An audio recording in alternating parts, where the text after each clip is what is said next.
Shalom, everyone. My name is Devorah Kalik, and I am resuming my Facebook Live teachings on the Parsha. This week will be a little bit different, and I'm going to wait and hope that some of our friends join in before I actually get started. For those of you who may not know, we actually have moved from Israel, and we're now living where my parents live in Las Cruces, New Mexico, to give them support and help as it's needed.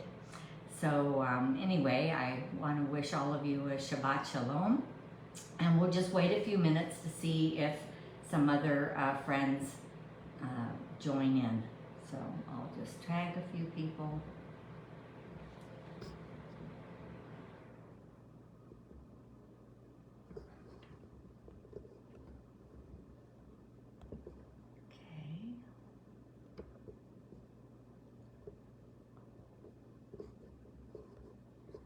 Okay, just getting a few people. Some people are, my friends are sleeping because they live in Europe or Israel or elsewhere. So anyway, I'll just tag a few people and see if they want to join in.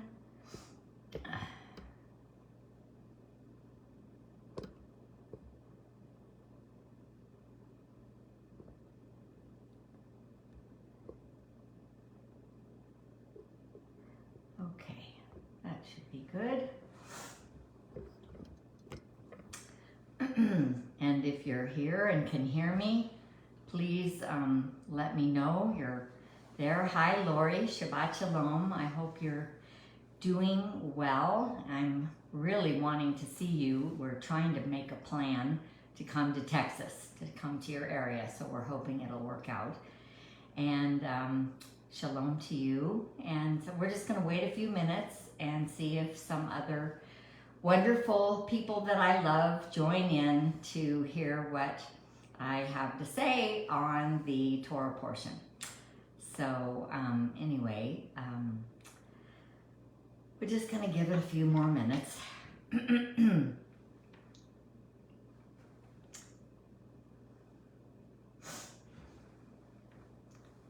Okay, I just see someone else joined, but I don't see their name. Let me know you're there if you're joining in, so I can say hello and Shabbat Shalom.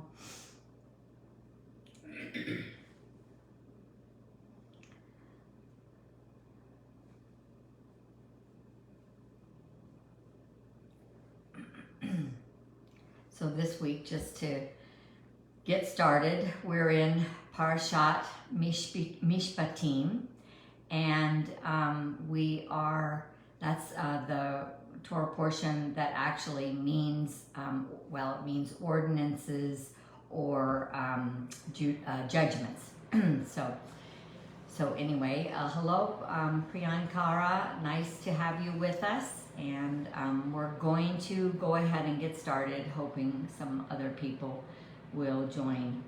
And Shabbat Shalom to all of you, and welcome to Bless Israel Network's newest program called Twerski's Torah Tidbits with Mora Devorah. And Mora means teacher, and I am Mora Devorah, and I will be your host for this program, which is again a program of our ministry, Bless Israel Network. So this is the first of what I hope will be a weekly Facebook Live program. I'm going to do my best, where we will be discussing various insights from some of our Chazal, and particularly the writings of Rabbi Abraham J. Twerski. May his memory be for blessing. Sadly, Rabbi Twerski passed away on January 31st, 2021, but throughout his life, he continued with the legacy of his illustrious ancestors who founded actually the Hasidic movement. The most illustrious of his ancestors was Rabbi Nahum Menachem Twerski, who lived in the mid-18th century. He was the founder of the Hasidic Chernobyl dynasty. and he wrote one of the great classic commentaries on Torah called Me'or Enayim.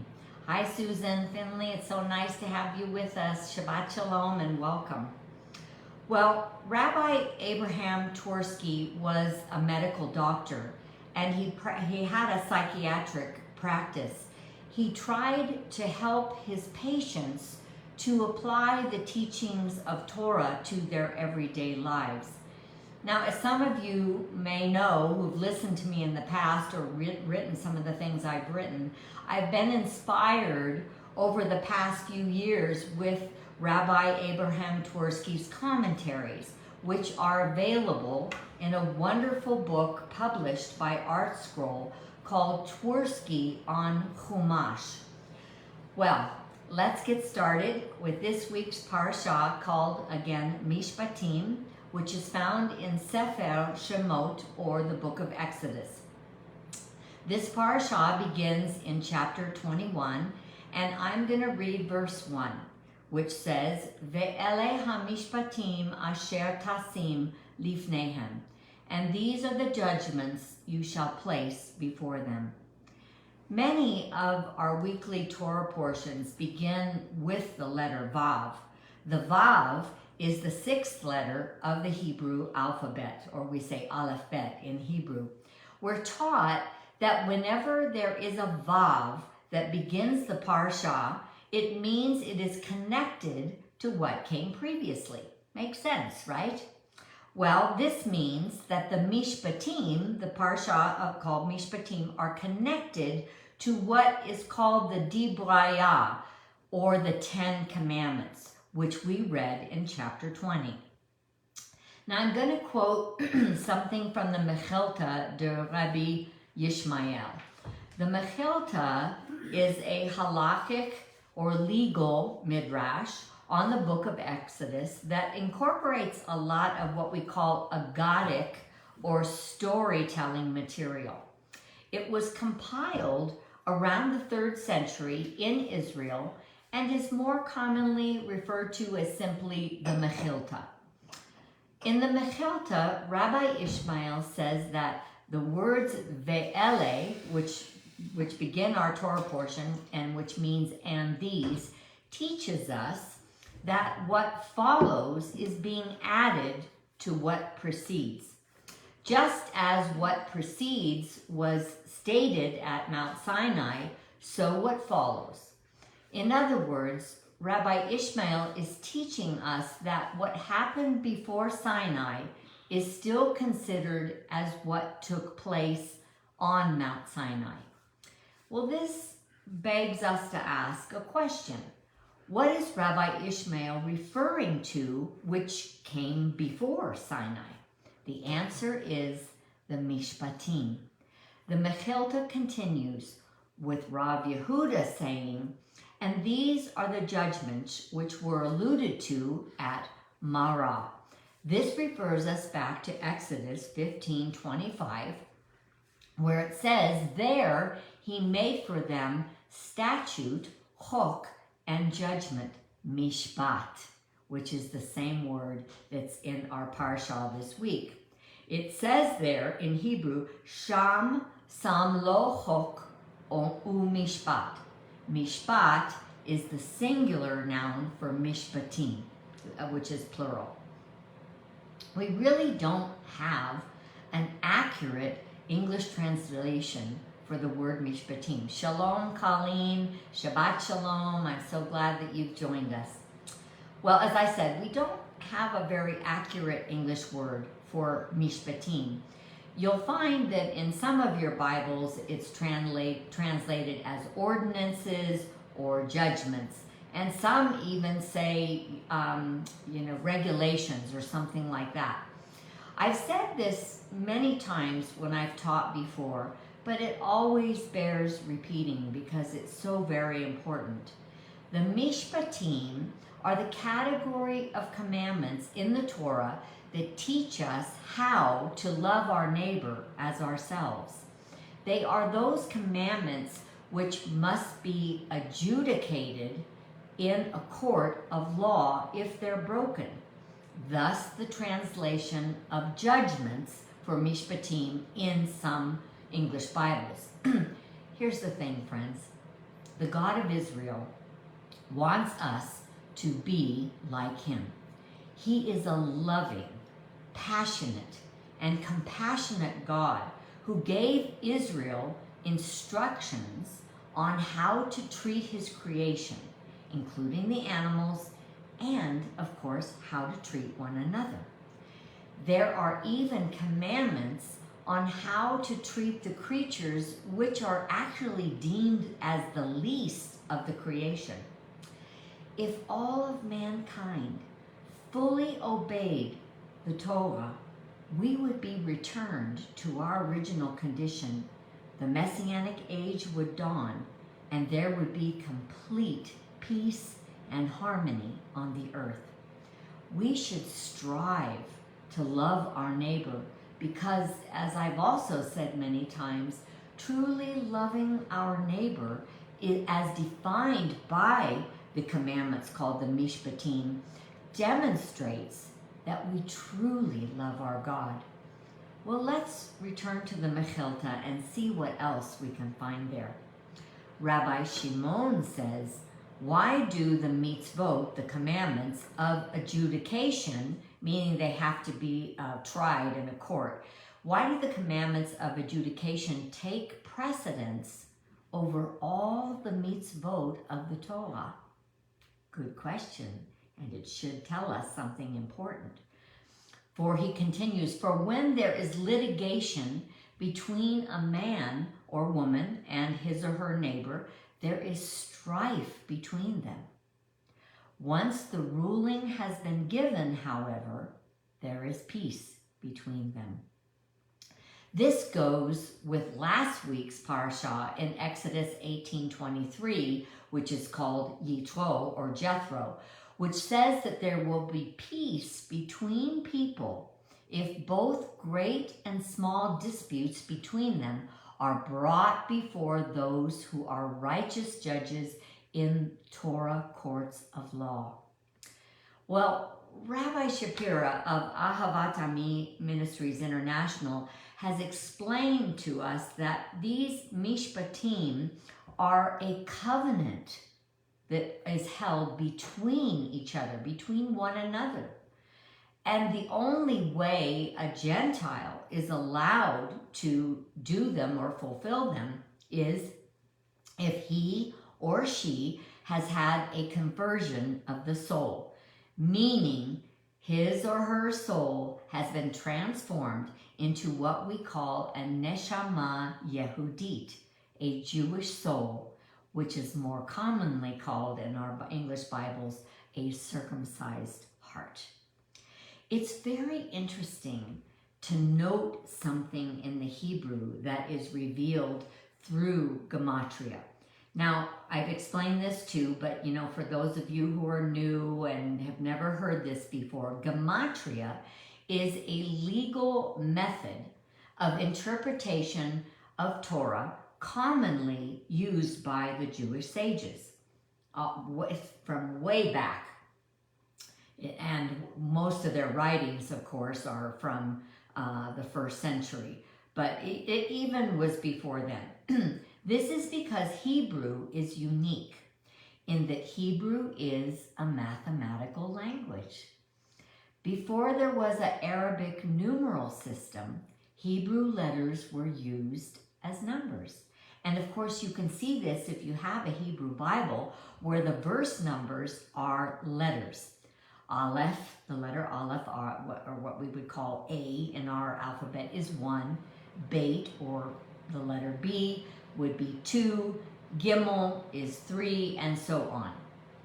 Well, the phrase that we have in our first verse, Ve'ele hamishpatim, is actually equal to, it has a numerical value of 526, which is the same as Ve'avarcha mevarechecha.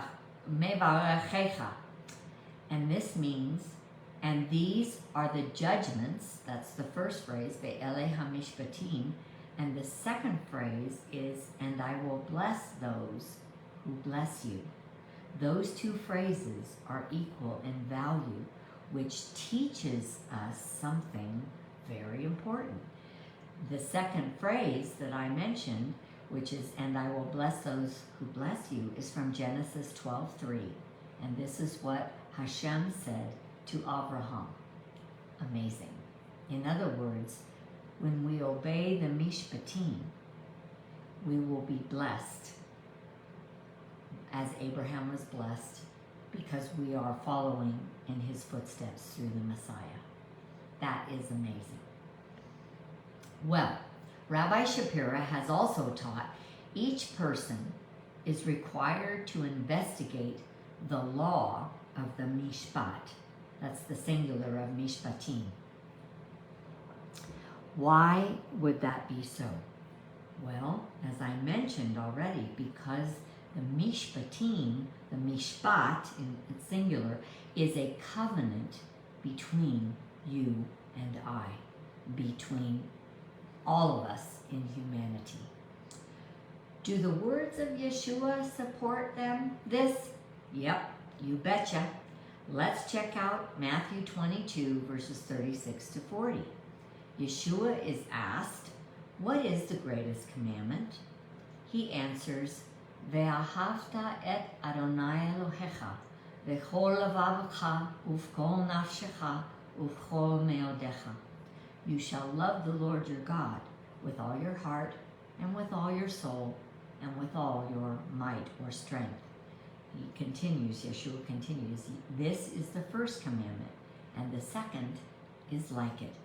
Ve'ahavta le'reacha kamocha, and you shall love your neighbor as yourself. Then he says, on these two mitzvot, commandments, hang all the Torah and the prophets. That's because every one of the 613 mitzvot fall into two buckets or categories. Love God and love your neighbor. The Mishpatim define for us how we should love our neighbor. Period. Therefore, we must investigate the law of the Mishpat. Where does this come from? Well, the first word, ve'ele, is actually an acronym. The letters can be an acronym, which stands for Ve'chayav Adam Lechakor Hadin, and a person must investigate the law. This is amazing and teaches us such valuable things. This teaches us that each person has to learn the ethics of the Mishpat through the careful examination of the fine print, as we say, meaning we must search out the precision and details of the mitzvot in order to fulfill the Mishpat.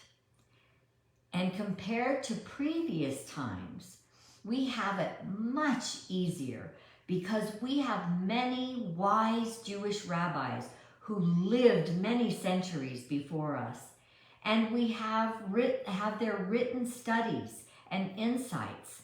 They're written down for us. Before the 3rd century, all of this was memorized in these sages' heads. And they finally decided, let's write it down because all the Jewish people are spread out all over the world and they need to be able to refer to these teachings. In times past, in addition, many of the most precious writings were not in English at all, but only in Hebrew. Today, there's a wealth of knowledge available to us, and Rabbi Abraham J. Twerski is one of those resources. As a final word, I will read from Twerski on Chumash, on the wisdom and value of Torah jurisprudence and the administration of justice through Torah courts of law. He says, in this portion of the Torah, we find laws or instructions relating to property damage, personal injury, bailee responsibility, and theft. Now, Bailey responsibility is when a person gives their property to someone else to safeguard while they're away or, in some circumstance because they can't safeguard it themselves. Okay, so he shares a story. Here we go. This is like a parable, and it's wonderful. The Hasidic master of Apt was once challenged by a government official. Why do your rabbinic courts dispose of a case so hastily? We have lawyers that study both sides of the case and gather evidence. After the court rules, there may be a number of appeals, and in this way we know that justice is carried out. The rabbi responded with a parable. A wolf once made off with a lamb from the flock, but was accosted by a lion who took the lamb from him. The wolf protested, but the lion said that as the king of all animals, he has a right to all prey. However, the lion agreed to take the dispute to the fox, the wisest of all animals. The fox ruled that the wolf indeed had legitimate possession, but that as king of the forest, the lion also had rights. Therefore, the fox ruled they should share the lamb equally, and he proceeded to divide the lamb in two. However, because one piece was larger than the other, the fox nibbled off a bit to make them equal. He nibbled off a bit too much, so that now the other piece was larger. In order to make the halves equal, the fox nibbled off each until almost nothing was left. That, the rabbi of Apt said, is your system of justice. With endless litigation, the lawyers end up receiving most of the money, and both litigants are losers. In a rabbinical court, both sides have their say. The ruling is swift, and object of the disputed is not consumed by lawyers. Rabbi Twerski concludes. He says, I cite this because it gives us insight into Torah jurisprudence. The rabbi of Apt lived nearly 200 years ago. His parable is even more appropriate today than it was back then. Well, that's it for tonight. If you've enjoyed this week's Twerski Torah Tidbits, would you please consider partnering with us? Education and teaching Torah and the Jewishness of the Messiah to the nations will turn their hearts home to Israel. And this will bring in what Shaul called the fullness of the Gentiles, provoking the Jewish people to jealousy or zealousness, finally resulting in the salvation of all of Israel. Please go to www.blessisraelnetwork.com, where you can subscribe to our YouTube channel or get connected to us through Facebook. There's also a donate page where you can support our work to raise up Zion before the nations. I want to wish you all a Shabbat Shalom, and I just pray that the presence of the dwelling presence of God, of the Shekhinah, will be with you. Have a wonderful Thursday evening and Friday, and we'll see you hopefully next week. Bezrat Hashem, God willing and God helping me. Litraot. Bye for now.